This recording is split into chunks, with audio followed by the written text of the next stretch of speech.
The quiet inside the visiting room wasn't peaceful. It was the kind of quiet that wrapped itself around your ribs and held tight. Just past 2:45 p.m. on a Tuesday, the fluorescent lights at Pontiac Correctional buzzed above like they always did, casting that cold, hospital-white glow across every face in the room. Plastic chairs, bolted tables, everything bolted really. You could have walked in blindfolded and still known where you were by the smell of processed air and floor polish and nerves.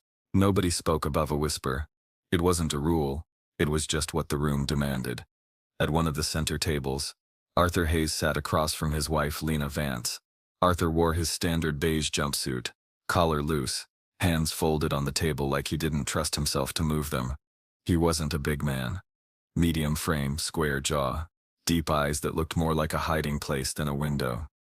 Lena leaned slightly forward, elbows just short of touching the table edge. Her hair was pulled back, simple makeup, soft voice when she spoke. The kind of woman who knew how to carry herself in rooms that didn't like women who carried themselves. To anyone watching, they could have been talking about anything. Groceries, rent, parole. There was no visible tension, no twitch in his hands, no shift in her body language. But there was something else, something under the surface that even the guards couldn't clock. And in places like this, trouble rarely screamed ahead of time. It crept, it waited. Arthur wasn't known as a violent man inside.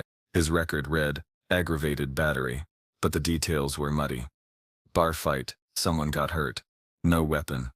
Since arriving at Pontiac, he kept his head down, didn't cause problems, didn't make friends. Lena had been visiting him every other week for nearly a year.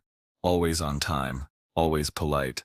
They didn't hug during check-in, didn't kiss goodbye, just sat across from each other like two people trying to make something survive. Or at least pretend it could. The security station was perched above the floor like a judge's bench, glassed in with a full view of every table. 2 guards sat inside, one monitoring the screens, the other casually sweeping the floor with his gaze. Nothing looked out of place. No one yelled. No one stood. Even the toddlers clung close to their mothers, dazed by the solemnity that clung to every corner. At 2:47 p.m., the footage would later show, Arthur Hayes tilted slightly forward. Just a shift. Enough to make his shadow stretch. Lena leaned in too, the way she always did when trying to hear something meant only for her. And then it happened. It didn't start with a scream. There was no dramatic moment, no wind-up, just motion, fast, jagged, brutal. A blur of tan and gray as Arthur's right hand came up and over the table, the blade flashing so fast that even the playback had to be slowed to see it. A sharpened piece of plastic no longer than a fork handle slid across Lena's chest like it had always meant to be there. Her mouth opened, not in a scream, but a breath. Sharp, confused, then another slash, and another. The first real sound in the room was the scraping of chairs as 2 people at the next table jumped to their feet. A child started to cry. Then the guards moved, bursting from their booth like they'd been shot out of a cannon. They tackled Arthur from behind, one grabbing his wrist, the other slamming his shoulder into the table edge. The weapon clattered to the floor with a soft, almost ridiculous clink. Not metal, just plastic, just sharp enough. Lena fell sideways in her seat. Her body didn't drop dramatically. It just slid. Her hands fluttered up like she might still catch her balance, and then they didn't. Her chin hit her collarbone. Blood spilled down the front of her sweater and onto the white table in a wide smear. A red line slicing through everything they'd said before. The room didn't erupt. It froze. No one moved except the guards and the nurse being called over the PA. Everyone else just watched. Held still, because if you moved too soon, it made it real. Like somehow you'd be part of it too. Arthur Hayes didn't fight the takedown. He didn't yell or run or resist. When they cuffed him, his face was stone. Not smug. Not broken. Just blank, like he'd been pulled underwater and hadn't noticed yet. As they dragged him out, he looked back over his shoulder, but not at Lena. He looked at the table, like something had been left there. Or maybe something had ended. The doors slammed shut behind him, the thick steel echoing off the concrete like a punctuation mark. Arthur Hayes disappeared down the corridor, flanked by 2 guards who said nothing. One of them, younger than the other, kept glancing at Arthur's face like he was waiting for a twitch.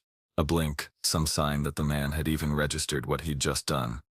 But Arthur didn't look back, not at them, Not at the world. Back in the visiting room, the aftermath was silent chaos.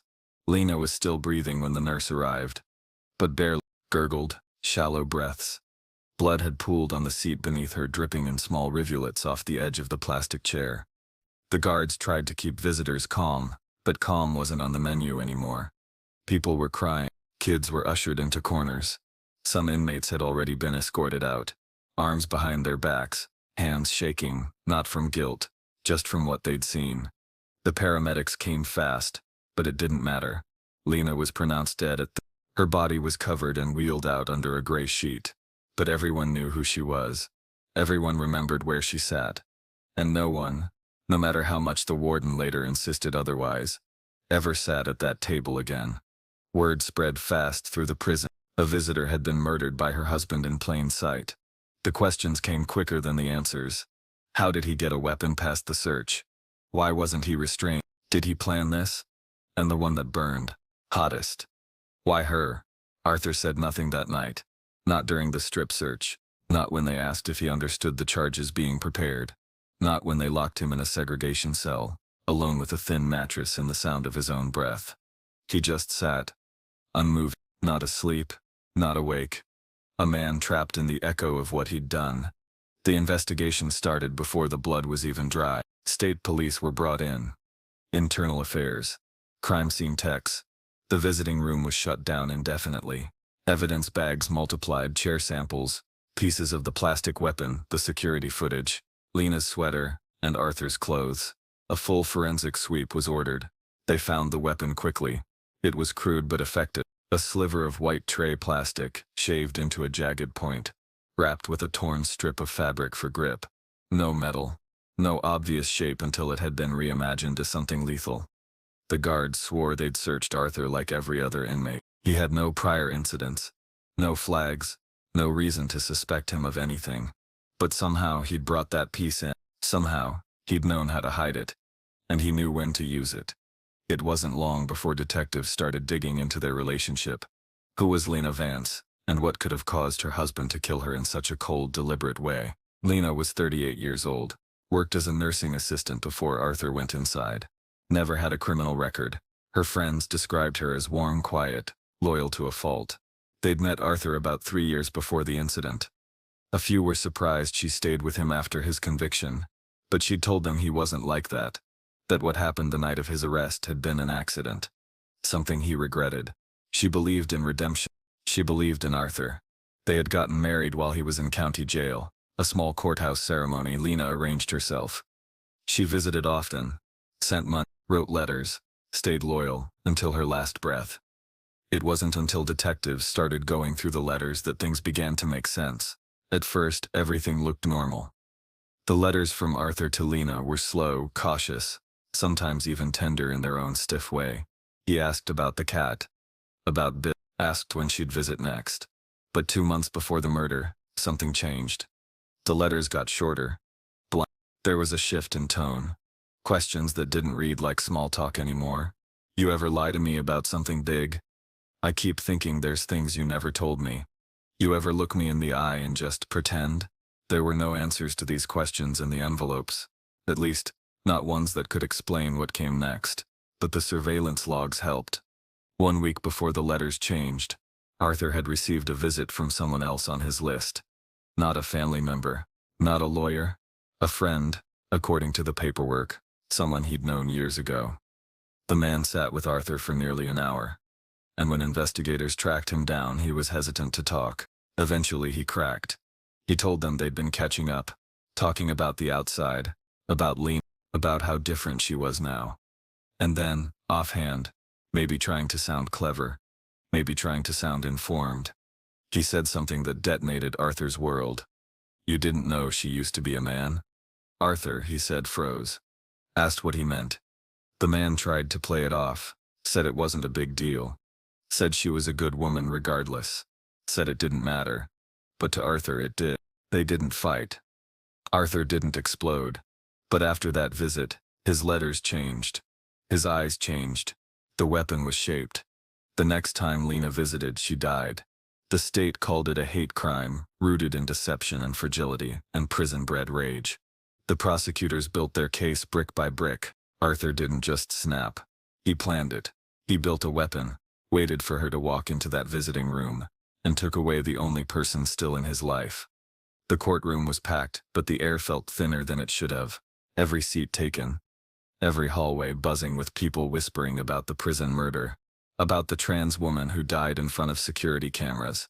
About the man who didn't even flinch afterward. Most of the press sat quietly, heads down, typing. They knew the story would stir things no matter how they framed it. The public already had its opinions. Some cruel, some confused, and a few just sad.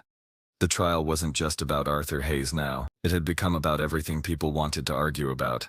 And Lena Vance, the person, had already started to disappear inside all that noise. Arthur didn't testify. He barely spoke. His lawyer entered a not guilty plea, claiming diminished capacity, emotional shock, a breakdown triggered by betrayal.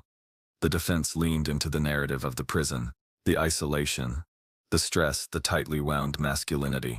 They described Arthur as someone broken, manipulated, misled. They didn't deny that he killed Lena. But they wanted the jury to believe it wasn't planned, that it was a spontaneous explosion of rage. But the prosecution had the timeline, the letters, the weapon. They brought in the forensic analyst who confirmed the plastic shiv had been shaped over several days. Maybe it wasn't just snapped off and grabbed on impulse. Tool markings matched the concrete in Arthur's cell. Scrape patterns. Resid. The whole process had been deliberate. Then came the prison surveillance footage. Grainy, wide angle, but undeniable. It showed Arthur on that final visit. Calm, still, measured.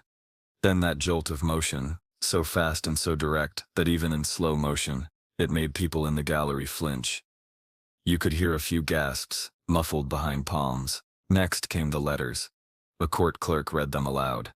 Arthur's words turned colder with each page. You ever lie to someone who thought you were all they had? I'm tired of fakes, tired of masks. They laugh at me in here. I hear it in their voices. I'm not stupid. And then silence. The final letter was found in Arthur's cell. He'd never sent it, just a folded page under his mattress, scrawled in ink hard enough to indent the paper below it. It read, I didn't ask for this lie. I gave her everything, and she gave me something that wasn't real. How do I unsee that? How do I sit across from someone and smile like I don't know?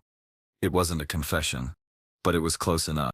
Lena's sister testified, her voice trembling but steady enough to make the room feel like it was holding its breath. She talked about Lena's life before and after her transition.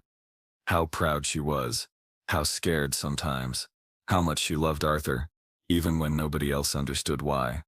She thought she was his reason to do better, she said. She believed in him. I wish she hadn't. No cross-examination.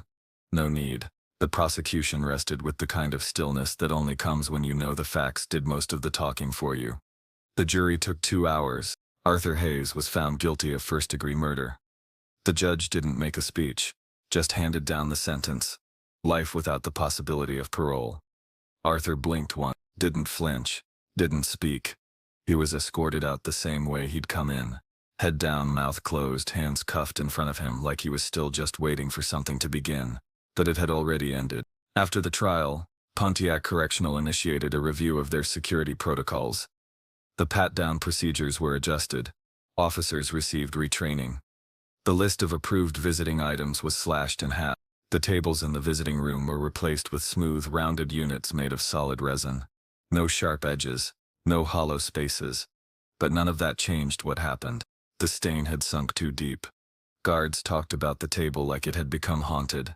Not in a ghost story way, but in that no one ever goes near it kind of way. Even when it was gone, no one liked to sit where it used to be. Arthur was moved to a maximum isolation tier. 23 hours in, 1 hour out. No more visits. No more letters. Just the sound of his own breathing and the guard's footsteps outside his door. He stopped talking to staff. Ate in silence.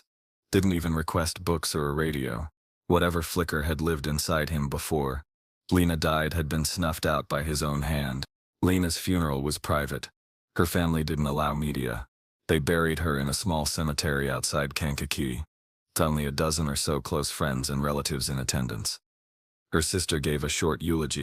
She was kind when she didn't have to be, brave when the world wasn't, and loyal to someone who didn't earn it. That's not weakness, that's who she was. A few months later, a letter surfaced in the press. Not from Arthur, but from a fellow inmate who had shared a block with him. It described the days after the murder, Arthur's silence, his stillness, and one night, 2 weeks after his sentencing, when the inmate heard Arthur talking softly to himself through the vent. "She lied to me," he said, "but I still see her face every night. I thought it'd go away. It hadn't." Weeks turned into months, and the murder of Lena Vance began to fade from the headlines. It wasn't that people forgot, it was just that other stories rose up to take its place. But inside Pontiac Correctional, time worked differently. Inside, Lena's name still hung in the air like dust. People didn't talk about it much, not openly, but it was there, in the way inmates lowered their voices when a new visitor list came out, in the way guards checked just a little longer under the waistband, behind the shoes, along the seams, in the way certain eyes followed every move during visitation, not out of suspicion but fear. For the staff who'd been there that day, the incident cut deeper than they admitted. Officer Penrose, one of the guards who tackled Arthur after the stabbing, took a leave of absence that stretched into early retirement. Said he couldn't do it anymore. Couldn't walk past that room. Couldn't shake the look in Lena's eyes, or worse, the look in Arthur's, blank as stone. One of the female nurses who arrived just after the attack transferred to a different unit, then left corrections entirely. "I came to help people," she told a colleague before she left, "not mop up something that should have never happened." The state issued a formal report, full of policy changes, new protocols, recommendations. But even those who signed off on it knew what it was: cleanup, paint over rot. The truth was harder to swallow. Arthur Hayes had not slipped through the cracks. The system worked exactly as it was designed. He passed every check, every search. He just didn't look like a killer until he was already one. What no report could clean up was the motive. The one word that lingered in every conversation like something rotten: deception. To Lena's friends, that word was poison. They hated it. Hated that it was being used to describe her. She hadn't deceived Arthur. She'd lived her truth.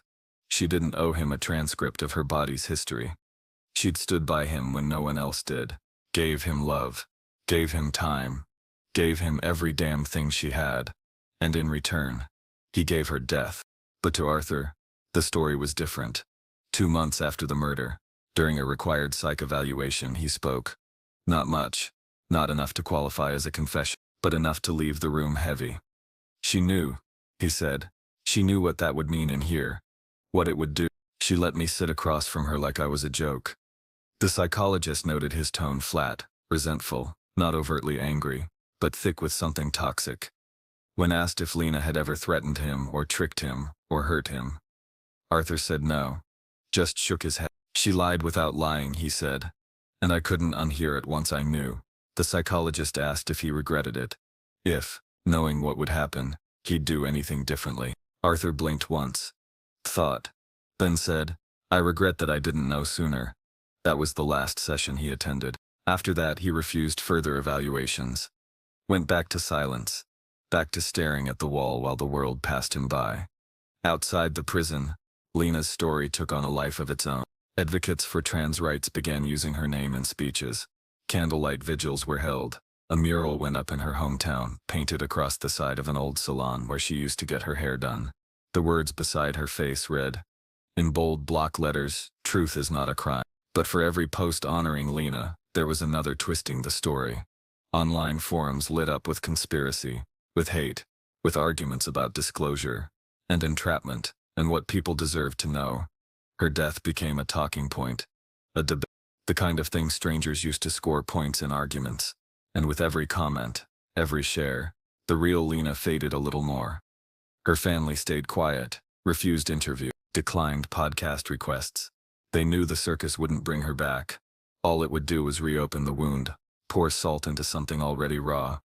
Instead, they grieved in silence, visited her grave on weekends, left flowers, sometimes notes.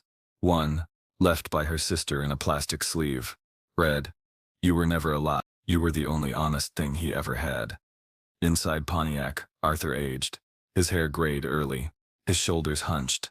He lost weight, didn't participate in group activities, didn't write letters, never asked to appeal his conviction, and while no one said it out loud, most of the staff believed he didn't want to live, just didn't want to die fast enough to make it easy for anyone. Time passed, but the echo of Lena's murder never really left the institution. New inmates came in, old ones transferred out, but the story stayed. Whispers about the man who killed his wife in the visiting room, about the plastic weapon, about the motive nobody could quite agree on. It became a warning told in low tones. Don't bring your rage into visitation. Don't let the outside world find you unarmed. In here, even if it's just with words.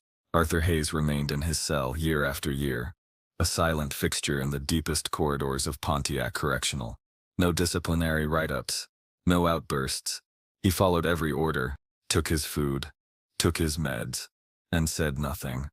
Not a word about Lena, not a word about why, not even when one of the newer guards, young, blunt and too curious, asked him straight up during pill rounds. Why'd you really do it, man? Arthur didn't answer, just stared at the tray of pills, then turned away. That was the closest anyone came to hearing his voice again. The official paperwork tells a story that's neat, factual and complete. An inmate murdered his spouse with a handmade weapon in a secure facility. The weapon was recovered.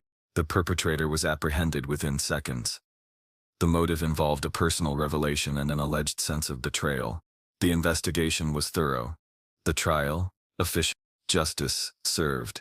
But the truth, the human part doesn't fit in those boxes. The truth is that Lena Vance was a woman who loved someone the world told her not to love. Who showed up for a man everyone else had abandoned. Who smiled across from him in a room made of rules and concrete and silence. And who, even when things felt off, even when his eyes didn't meet hers that day, still leaned forward to hear what he had to say. The truth is that Arthur Hayes let something fester inside him. Pride, fear, confusion. Whatever it was, he let it rot instead of face it. And when it became too heavy, he broke it open not with words but with a sharpened piece of plastic 3 inches long and decades deep. There were no second chances, no apologies, no attempts to explain, and maybe that's the most haunting part. Lena's death didn't come with a bang or a headline that changed the world. It came in a whisper, across a narrow table, under the hum of fluorescent lights that never turned off. But for the people who loved her, for the guards who witnessed it, for the prisoners who flinched at the sound of a chair scraping against the floor long after, it never stopped echoing. In that way, it didn't happen just once. It kept happening, quietly, over and over, a moment frozen in time, embedded in steel and memory. And yet, even now, in the stillness of Arthur's cell, in the folded silence of the people she left behind, one thing remains louder than everything else. She didn't lie, she lived, and that should have been enough.